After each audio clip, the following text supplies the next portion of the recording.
One man, one mission: to rid the world of bad drum tone. The Drum Tuning Guru is on the air. The Drum Tuning Guru is brought to you by The Music Factory. www.themusicfactoryoc.com. Now here's the guru, Danny Thompson. Let's do it. Welcome everybody to another episode of the Drum Tuning Guru. I've got a great episode here for you. Great interview with David Levine from Cympad. It's got some great information for you. That's coming up straight away. Right after the interview, I'll have a quick drum tuning tip for you. So that being said, let's take it away. Here's our interview. So, David, for everybody listening, why don't you give us a little background on yourself and your experience in the industry and all that kind of good stuff? Oh, okay, great. I started off as a drummer, as most of us in the industry do, and went through high school and college. I got my degrees at Cal State Northridge here in the Los Angeles area, and then I went on actually and got a master's of percussion from USC. After playing for a while, I kind of wanted to settle down and have a more stable livelihood. So I was, dabbling a little bit in the marketing and artist relations area. I was really fortunate to know a person in the industry named Don Lombardi, who had a teaching studio in Santa Monica at the time. So I started doing a little bit of teaching for him. And then he got more into manufacturing with a company called Drum Workshop that he had founded. Yeah, a few people have heard of that. Yeah, it's been around for a few years now. And so I just, started doing some artist relations and marketing and a little bit of graphics. And that was also about the time that a magazine called Modern Drummer first came into being back in the late 70s. So the drum industry actually had a really great place to put advertising and promotion and marketing materials. So we started doing that. And over the years, I was really fortunate to freelance as a marketing consultant in the drum industry, and I've worked with, obviously, Drum Workshop for almost 20 years. I worked for Remo. I worked for, did some stuff with Ludwig Drums, Hudson Music, Kickport, Pure Sound. Oh gosh, trying to think of all of them now. But it's been quite a few companies that I've had the opportunity to work with, and for the most part, I think it's been fairly successful. So that's kind of what I do now, and have done for the last 25 or so years, is just help startup companies for the most part with their marketing, and some of them go on to become very large companies, and some actually get acquired as Pure Sound did by bigger companies. So I feel that my experience as a player and now as kind of a marketing person, I get to use both sides of my interests and passions, and it's been good. It's a very nice career. Excellent. What is your official capacity or title at Cympad? I'm their marketing consultant. The Cympad is owned by a drummer also named Rito Hershey, who's based in Switzerland. Places. And so I came to meet him and learn about his product several years ago, and things developed in our relationship to the point that he's hired me basically to handle his marketing, artist relations, advertising, public relations, some web development, pretty much soup to nuts. Yeah. Now, do you currently you still work with some other products as well, or other manufacturers? I work with a new product that's not quite out yet, but it'll be out in the next few months, called the Black Widow Drum Web. It's a new type of drum mat. I work for Big Bang Distribution, which is responsible for a head drumsticks, a head cases. He's a percussion specialty distributor, so he has probably 40 or 50 different drummer-related accessory products that he does. I also work with the TRX Cymbal Company. Okay, I was going to ask about that. I thought I saw a cymbal manufacturer on your list there. Right. So No, I do that, and it's nice because there's a lot of different things that I do in a given day. Sure, right, right. That's nice. All right, excellent. That's great. I mean, it sounds like you really have a deep background in the drumming industry, and that's certainly great for what you're doing as far as doing marketing, but also having that real world knowledge of the products and their use as you put your marketing together. So for a lot of the drummers out there, I think there probably is a number of them that might not be real familiar with the Cympad products yet. So if you could maybe just give us a rundown of the basics of the product and that type of thing, and then maybe we'll hit some of the applications and whatnot for it. Okay. Well, yeah, that's great. I mean, again, Rito is the person who developed the product. Actually, in the beginning, he was looking for something that would modify or control the cymbal sound because he had a lot of cymbals that were really loud and had a lot of resonance and ring. And when he would go in the recording studio, it was too much. So he developed these foam rubber discs which were, maybe 3 or 4 inches in diameter that would go underneath the bell of the cymbal on the stand. And that would have the effect of muting the cymbals. So that was his first product. Actually, it was called the moderator because it moderated the sound of the cymbals. And he found a lot of applications for that. And since he was a drummer himself, he was talking to other drummers, and they said, "Well, that's really cool." They wanted to use it. And then from that, he began developing a replacement for the standard felt washer that we've all used for a million years, because he felt the cellular foam offered a lot of advantages over the normal felt washer, and that was when he came up with the optimizer, which is basically the same size as a felt washer, but it's made out of a cellular foam material. And again, he felt there was a lot of advantages to that material. And so that was really the beginning of the Cympad business, was with the optimizer, which was a standard a replacement for a standard conventional felt. Now, the optimizer cymbal felt, is it really just a replacement, or what's the science behind that as far as an increase in the quality of the sound of the cymbals? Uh, well, I mean, scientifically, Yeah, yeah, we don't have. Yeah, maybe I asked that wrong, but it, I mean, I use the product. I know it does more than just replace kind of the regular old cymbal felt. right. Well, I mean, it replaces, but also, again, gives you other advantages that the felt washer can't give you, such as consistency. Because we all know that felt, there's different thicknesses, there's different densities. So, a lot of times you get a new felt, and your cymbal's going to sound a little bit different than the old one. Also, the cellular foam has air pockets in it, so your cymbal is actually riding on a cushion of air with pad, which gives it more sustain and also gives the cymbal a little bit different feel when you're playing on it. It's a little bit softer feel, not as harsh on your hand, and so you can really feel that when you're playing on the cymbal. It's more responsive, I guess, or has kind of more of a give to it. Yeah, that's a really good point. I didn't really that that's not one of the things that I had originally thought of as I've been using the product, but that would make a lot of sense. Right. And especially on the bigger crash cymbals, like 18 through 20-inch crash cymbals, it's absolutely audible that you can hear there's a fuller sound and more resonance out of the cymbal. If you compare, A/B it with play it with your felt washer, then Cympad, and you will hear a difference in sound.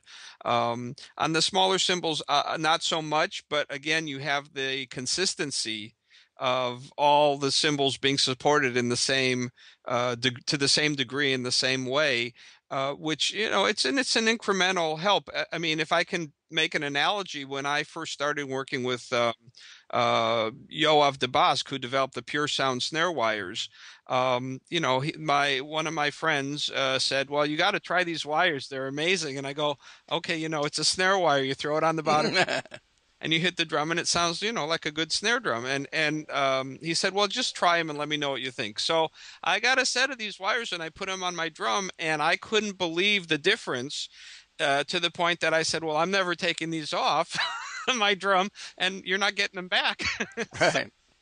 So, and of course that led to my relationship with Pure Sound, which lasted many years. But I think there are, kind of in a more general way, where we are in the history of the instrument, most of the hard work has been done in refining the drum set. I mean, the instruments that are available today, I don't see that you can really make them any more perfect than, what's available. I mean, I'm talking about from Craviotto solid shells to the DW drums to the stuff that Pearl and even some of the custom companies like SJC and Truth are putting out. There's not a lot more we can do to the drum make it a better sounding instrument, but there are these incremental things like better snare wires, like better tension rods that don't slip, like better drum heads, more responsive and have more tone and last longer, and better cymbal washers, which again, it's just a small part of your drum set, but all these things together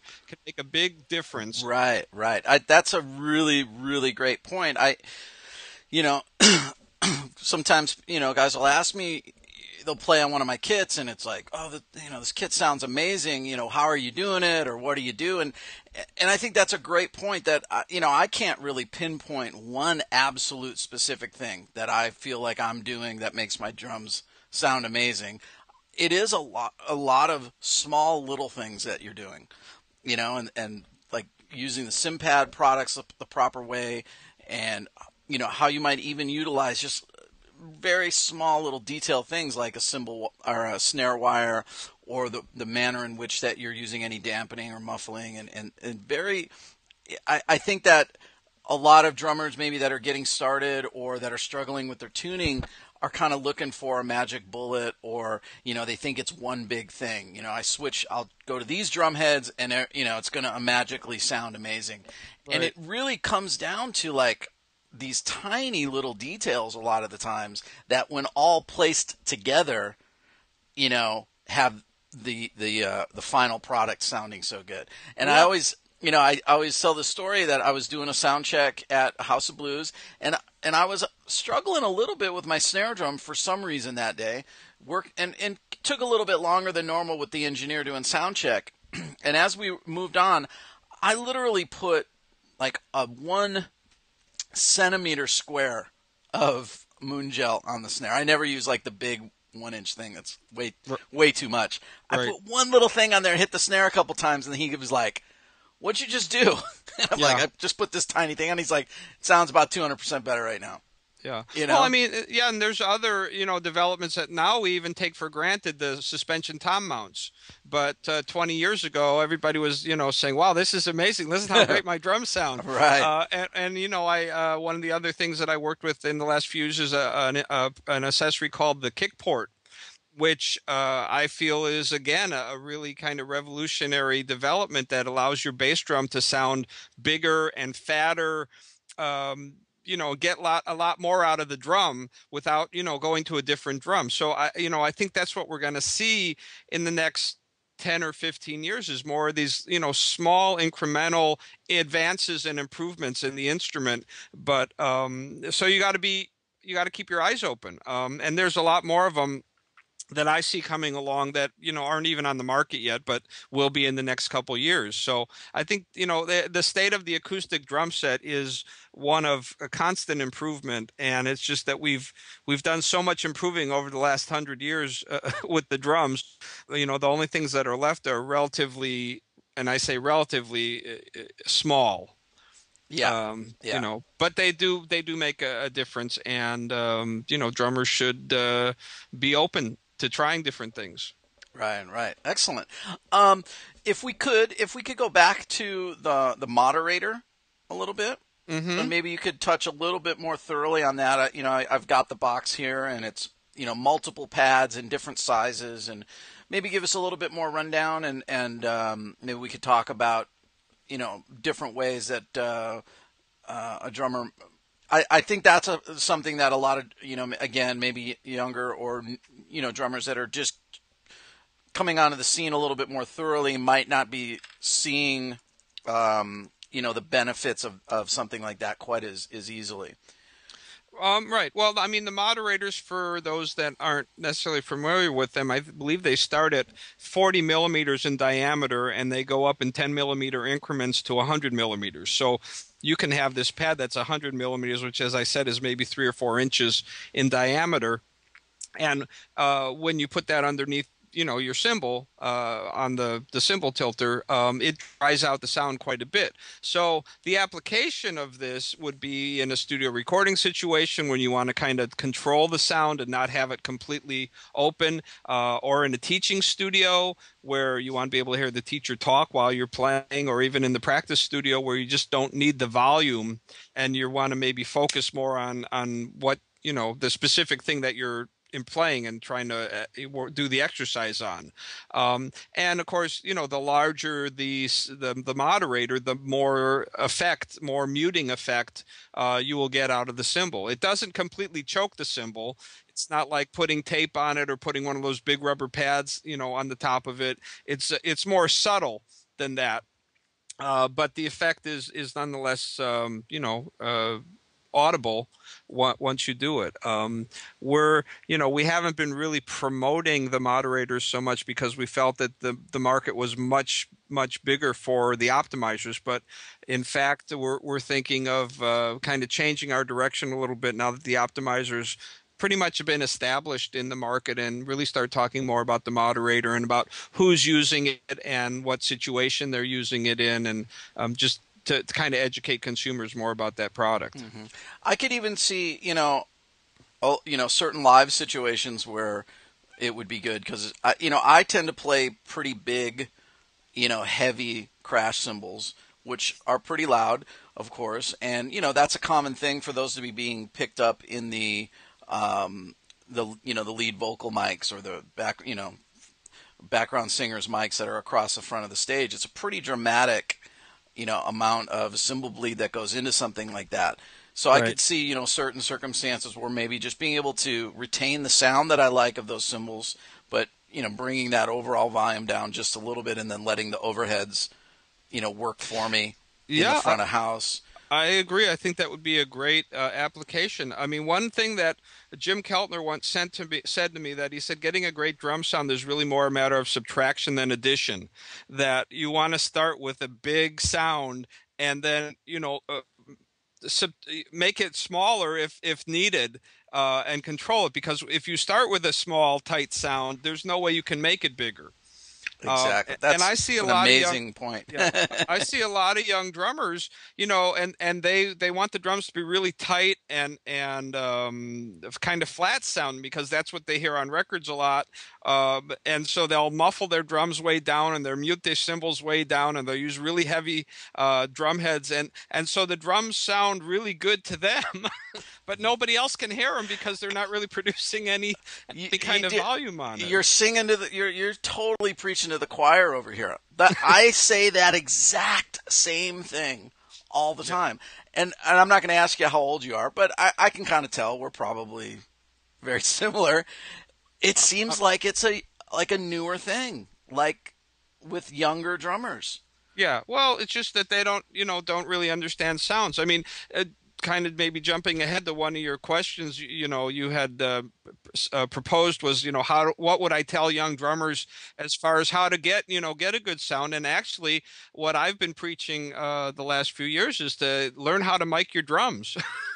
Because you're going to be on stage for the most part competing with keyboards and guitars and basses and microphones that are all amplified.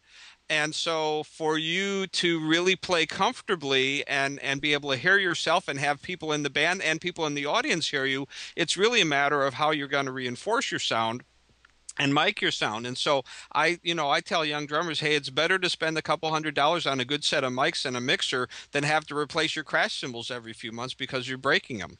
That's a great point. So, and I really think drummers need to be aware of a lot of the electronic advantages that are available to them today and really try to integrate that into their playing as much as possible, because it's a tool. It works for them, and if you can play more comfortably and not have to really hit things hard just to make them louder, I think you'll be much, much happier in the long run with that and with your sound because, the drums are meant to be played at a certain range of volume, and when you go past that, it's not really helping.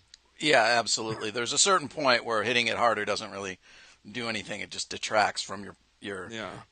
your playing. You can't play as smoothly if you're just bashing away at Right. insane volume levels and things like that. Exactly. And I mean, I see it a lot because I try to go out to a lot of shows of all styles of music, and that seems to be, to me, the one of the common, uh, for lack of a better word, mistakes that young drummers made is just that they're overplaying, and so they need to be more attentive to these, accessories that will help them do their jobs, like the Cympads, like microphones, better heads, better sticks, all these kind of things that are out there, and not get too locked into just doing one thing one way Yeah. to the exclusion of possibly something that could really help them. Excellent. Yep, those are amazingly, that just such great advice. I'm really, really happy to hear you saying those things. Any plans for any new products from Cympad anytime? The most recent new products we have are called the Chromatics, which are colored Cympads. The normal Cympads are black foam material, and Rito was able to develop a blue and an orange material for the Cympads, which were introduced, I believe, just last January. And we'll be expanding that line this fall with two more colors, which I can give you a little bit of a news break on. Will be red and purple. Nice. So those will be the new colors, but they all work pretty much the same way and do pretty much the same thing. All right. Well, the visual, that's definitely important. Drummers definitely, we all have that vanity. If we can make some cool colors or make it look extra cool, we will. Yeah, That's great. absolutely. David, give us so where can drummers find the products, and where can they get more info and websites and all that good stuff? Okay, the Cympad website is just Cympad, cympad.com, and it has our entire artist roster, all of the product information, list of distributors in the different countries all over the world that carry Cympads. So that would be a great starting place. Cympads are available at more and more drum shops. If your dealer doesn't have them, obviously we want you to ask them to get some in. It's not a huge investment for them to have. We have a plastic container that has 80 or 90 Cympads in it, and it's relatively affordable for the dealers. It's affordable for the customers. It's a good kind of a suggestive sell, right at when you're checking out. Do you want a few Cympads? What the basic the optimizers are they're sold in like a set of 4 or 6 or something in the bag? I can't remember.